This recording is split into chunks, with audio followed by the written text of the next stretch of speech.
tinalakay sa naging pagdinig ng House Committee on Basic Education and Culture ang pagpapalakas ng National Nutrition Program bilang pag-amyenda sa Republic Act No. 11037 o ang Masustansyang Pagkain para sa Batang Pilipino Act. At live mula sa Batasang Pambansa, si Bien Manalo para sa 13 sa tanghali. Bien? Greg, pinatututukan ng Komite sa Department of Education ang pagdaragdag ng manpower sa mga eskwelahan sa pagpapalakas ng National Nutrition Program, kabilang na ang school health personnel.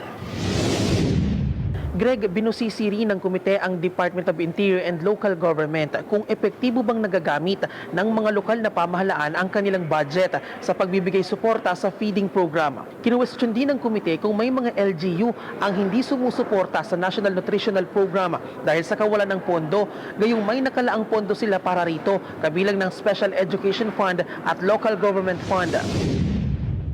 This is still a current provision. This is being implemented now.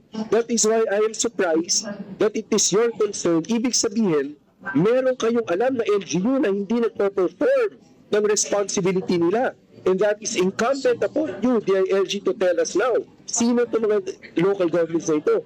Because alam niyo, I'm sure all local governments, all citizens, tutulungan nila ang bawat Pilipino, especially during these times. But now that you bring this up, baka meron kami hindi alam. Baka meron kayong alam na LGU na hindi pala gustong tumulong pag walang na-download na pondo sa kanila. To clarify po, Mr. Chair, the DILG is supportive of Section 7, but the discussions earlier that make it discretionary to charge from SEF, then we don't agree with that. No, because we wanted to have a clear implementation of the law on the local level because yung mangyayari dito, we will receive a lot of legal opinions from the local government units.